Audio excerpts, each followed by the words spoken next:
بسم اللہ الرحمن الرحیم۔ السلام علیکم۔ جہاں قصہ آدم علیہ السلام کو ہم بڑے غور و فکر سے سنتے ہیں، وہیں اس قصے کی بہت بڑی غلط باتیں بھی مشہور ہیں، اور وہ غلط باتیں ایک نسل سے دوسری نسل تک چلتی آ رہی ہیں، پر کوئی قرآن پاک سے درست بات پتہ لگانے کی کوشش ہی نہیں کرتا۔ ہمیں یہ سمجھتے ہوئے قرآن پاک کے علم کو حاصل کرنا ہے کہ قرآن ہی علم اور رہنمائی کے لیے سب سے بڑا اور آخری ذریعہ ہے، کیونکہ اگر کوئی اور آخری ذریعہ ہوتا تو اللہ تعالیٰ قرآن پاک کی قیامت تک حفاظت نہ فرماتے۔ ہم چاہے جتنا بھی علم حاصل کر لیں، قرآن پاک کو سمجھے بغیر ہمیں وہ روشنی حاصل نہیں ہو سکتی جس سے ہم سچ یا جھوٹ بات کو پہچان سکیں۔ قصہ آدم قرآن پاک میں 7 مرتبہ بیان فرمایا گیا ہے۔ آج ہم قرآن پاک سے درست قصہ آدم علیہ السلام دیکھیں گے۔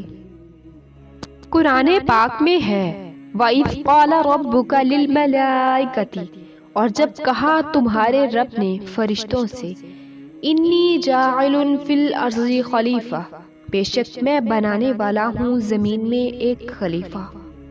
قالوا، وہ بولے اتجعل فیہا من یفسد فیہا ویسفک الدماء، کیا آپ بناتے ہیں اس میں وہ جو فساد کرے اس میں اور بہائے خون۔ ونحن نسبح بحمدک ونقدس لک، اور ہم تیری تعریف کے ساتھ تسبیح کرتے ہیں اور پاکی بیان کرتے ہیں۔ قال، کہا انی اعلم ما لا تعلمون، بے شک میں وہ جانتا ہوں جو تم نہیں جانتے۔ وعلم آدم الاسماء کلہا، اور سکھائے آدم علیہ السلام کو نام تمام چیزوں کے۔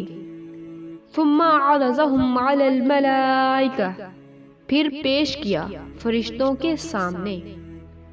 فقال انبئونی بِأَسْمَاءِ هَؤُلَاءِ إِن كُنتُمْ صَادِقِينَ، پس کہا بتاؤ مجھے ان چیزوں کے نام اگر تم سچے ہو۔ قالوا، فرشتے بولے سبحانک لا علم لنا الا ما علمتنا انک انت العلیم الحکیم، پاک ہے تو، نہیں ہمیں کچھ بھی علم مگر جو تو نے ہمیں عطا کیا، بے شک تو جاننے والا حکمت والا ہے۔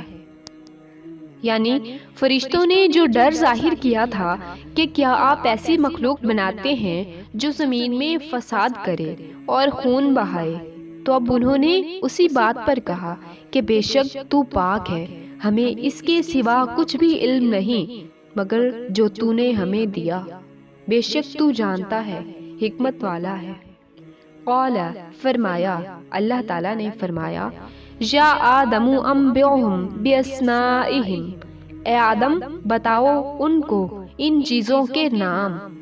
فلما انبأہم باسمائہم، پس جب ان کو بتا دیے نام ان چیزوں کے۔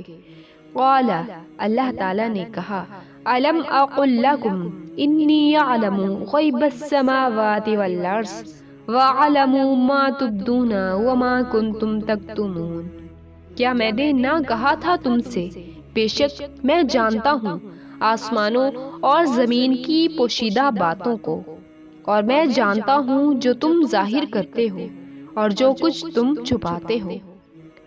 وَإِذْ قُلْنَا لِلْمَلَائِكَةِ اسْجُدُوا لِآدَمَ، اور جب ہم نے فرشتوں سے کہا کہ آدم کو سجدہ کرو۔ فسجدوا الا ابلیس، پس انہوں نے سجدہ کیا مگر ابلیس۔ ابا واستکبر، اس نے انکار کیا اور تکبر کیا۔ وکان من الکافرین، اور وہ ہو گیا کافروں میں سے۔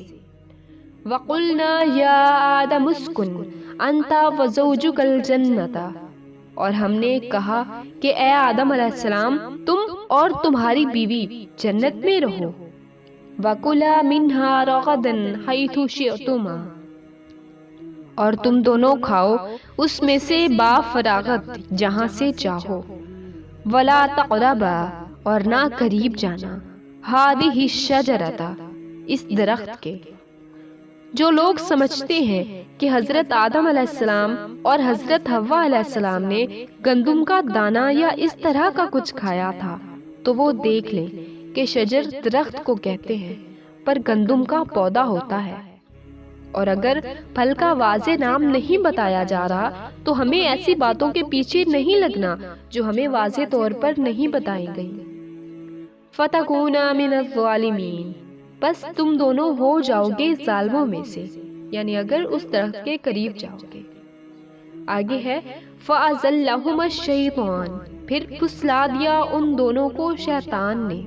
قرآن پاک میں یہ بات واضح ہے کہ دونوں کو شیطان نے پھسلا دیا، کیونکہ فَأَزَلَّهُمَا میں جو ہما ہے اس کا مطلب ہے دونوں کو، یعنی حضرت آدم علیہ السلام کو اور حضرت حوا علیہ السلام کو، دونوں کو ہی شیطان نے پھسلا دیا۔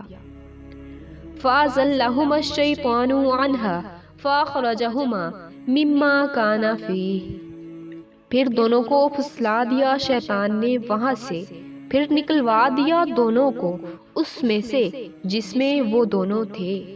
اب ہمیں ایسا نہیں کہنا یا سوچنا، اور نہ ہی ہمیں ایسا کہنے کا حق ہے کہ حضرت آدم علیہ السلام نے حضرت حوا علیہ السلام کو یا حضرت حوا علیہ السلام نے حضرت آدم علیہ السلام کو پھسلایا، بلکہ دونوں کو ہی شیطان نے دھوکہ دے کر پھسلا دیا۔ وَقُلْنَا اهْبِطُوا بَعْضُكُمْ لِبَعْضٍ عَدُوٌّ اور ہم نے کہا اتر جاؤ، تم میں سے بعض کے دشمن ہیں۔ وَلَكُمْ فِي الْأَرْضِ مُسْتَقَرٌّ وَمَتَاعٌ إِلَىٰ حِينٍ اور تمہارے لیے زمین میں ٹھہرنے کی جگہ اور ایک خاص وقت تک برتنا ہے۔ فَتَلَقَّىٰ آدَمُ مِن رَّبِّهِ كَلِمَاتٍ بس سیکھ لیے آدم علیہ السلام نے اپنے رب سے کچھ کلمات۔ فَتَابَ عَلَيْهِ بس مہربانی فرمائی اللہ نے ان پر۔ إِنَّهُ هُوَ التَّوَّابُ الرَّحِيمُ بے شک وہی تو ہے توبہ قبول فرمانے والا، رحم فرمانے والا۔ حضرت آدم علیہ السلام کی توبہ وہی آسمانوں پر ہی قبول ہو چکی تھی، پھر اللہ تعالیٰ نے ان کو سزا کے طور پر نہیں بلکہ آزمائش کے لیے زمین پر اتارا۔ قُلْنَا اهْبِطُوا مِنْهَا جَمِيعًا ہم نے کہا یہاں سے اتر جاؤ، یعنی اب دوبارہ اترنے کا حکم ہو رہا ہے، پہلے توبہ قبول ہونے کے بعد۔ فَإِمَّا جَاتِيَنَّكُم مِّنِّي هُدًى فَمَن تَبِعَ هُدَىٰ بس جب آئے تمہارے پاس میری طرف سے ہدایت، اور وہ ہدایت قرآن کی صورت میں آج ہمارے پاس موجود ہے، اب یہ ہم پر ہے کہ ہم اس کی کتنی قدر کرتے ہیں۔ پھر جو پیروی کرے میری ہدایت کی فَلَا خَوْفٌ عَلَيْهِمْ وَلَا هُمْ يَحْزَنُونَ پھر نہ کوئی خوف ہوگا ان پر اور نہ وہ غمگین ہوں گے۔ وَالَّذِينَ كَفَرُوا اور وہ لوگ جو انکار کریں گے، وَكَذَّبُوا اور جھٹلائیں گے، بِآيَاتِنَا ہماری آیات کو، أُولَٰئِكَ أَصْحَابُ النَّارِ وہی آگ والے ہیں یا وہی دوزخ والے ہیں، ہم فیہا خالدون وہ اس میں ہمیشہ رہیں گے۔ اور جو قرآن کو جھٹلائیں گے وہی دوزخی ہیں۔ ہمیں قرآن پاک کو اپنے سینوں میں سجائے رکھنا ہے، غفلت نہیں کرنی، اس دنیا کے دھوکے میں نہیں آنا، ہمیں اللہ کی رسی کو مضبوطی سے تھامنا ہے۔ قرآن کے علاوہ آج کچھ بھی نہیں ہے کہ جس کی پیروی کر کے ہم اپنا کھویا ہوا وقار واپس پا سکیں، جہاں سے ہمارے والدین کو شیطان نے نکلوا دیا اور وہ ہمارا کھلا دشمن ہے۔ اللہ تعالیٰ قرآن پاک میں بار بار فرما رہے ہیں، شیطان تمہارا کھلا دشمن ہے، شیطان تمہارا کھلا دشمن ہے۔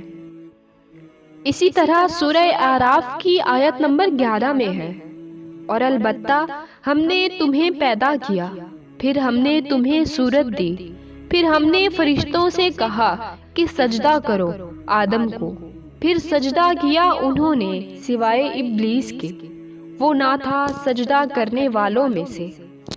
اللہ تعالیٰ نے فرمایا جب میں نے تجھے حکم دیا تو کس چیز نے تجھے اس سے منع کیا کہ تو سجدہ نہ کرے؟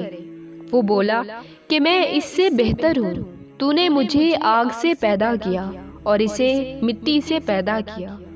اللہ نے فرمایا پس تو اتر جا یہاں سے، تو اس لائق نہیں کہ تو تکبر کرے یہاں، پس نکل جا تو ذلیلوں میں سے ہے۔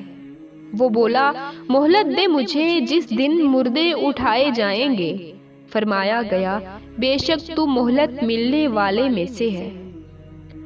وہ بولا جیسے تو نے میرے گمراہ ہونے کا فیصلہ کیا، میں ضرور بیٹھوں گا ان کو گمراہ کرنے کے لیے تیرے سیدھے رستے سے، پھر میں ضرور ان تک آؤں گا، ان کے سامنے سے اور ان کے پیچھے سے اور ان کے دائیں جانب سے اور ان کے بائیں جانب سے، اور تو ان میں سے اکثر کو شکر گزار نہیں پائے گا۔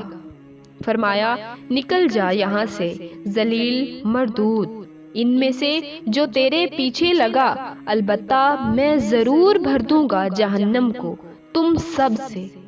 اور اے آدم علیہ السلام، تم اور تمہاری بیوی جنت میں رہو، تم دونوں کھاؤ جہاں سے تم دونوں چاہو، اور نہ تم دونوں قریب جانا اس درخت کے، پس ہو جاؤ گے ظالموں میں سے۔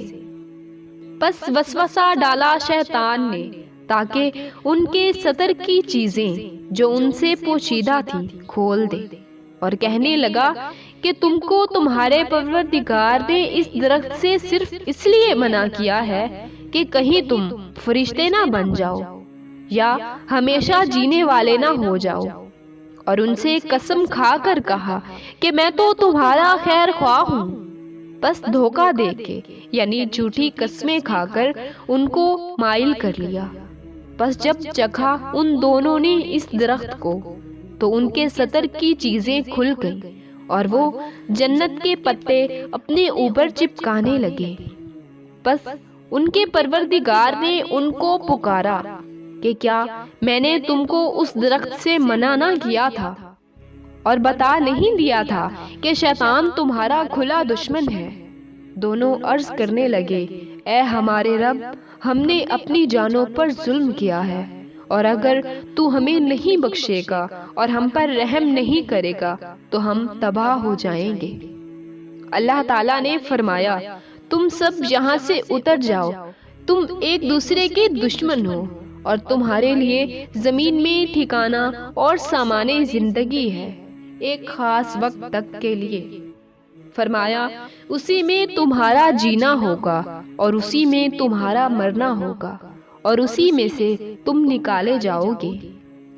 آگے اللہ تعالیٰ تمام انسانوں سے نہایت پیار سے مخاطب ہو کر فرما رہے ہیں یا بنی آدم، اے اولاد آدم علیہ السلام، تحقیق ہم نے اتاری تم پر پوشاک یعنی لباس تاکہ تمہارے ستر ڈھانکیں اور زینت ہو، اور پرہیزگاری کا لباس سب سے اچھا ہے۔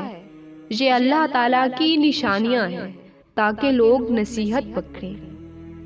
اللہ تعالیٰ ہمیں خبردار کرتے ہوئے پھر سے فرماتے ہیں اے بنی آدم، دیکھنا کہیں شیطان تمہیں بہکا نہ دے، جس طرح تمہارے ماں باپ کو بہکا کر جنت سے نکلوا دیا اور ان سے ان کے کپڑے اتروا دیے تاکہ ان کے ستر ان کو کھول کر دکھا دے، اور وہ اس کا قبیلہ تم کو ایسی جگہ سے دیکھتے رہتے ہیں جہاں سے تم ان کو نہیں دیکھ سکتے، یعنی شیطان اور اس کا قبیلہ۔ ہم نے شیطانوں کو انہی لوگوں کا رفیق بنایا ہے جو ایمان نہیں رکھتے۔ میرا آج کا پیغام یہی ہے کہ ہم تمام مسلمان قرآن پاک کے آسان اردو ترجمہ کو سیکھیں، کیونکہ اس کے بغیر ہم بالکل نابینا اور اندھے لوگوں کی طرح ہیں جو اس دنیا میں کسی بھی چیز کی حقیقت نہیں دیکھ سکتے، اور قرآن کو سمجھنا تو ہم پر فرض ہے۔ تو آئیں ہم قرآن سیکھیں اور سکھانے کے لیے بھی سرگرم رہیں۔ وما علینا الا البلاغ المبین، اور نہیں ہم پر کچھ ذمہ داری مگر صاف پیغام پہنچا دینا۔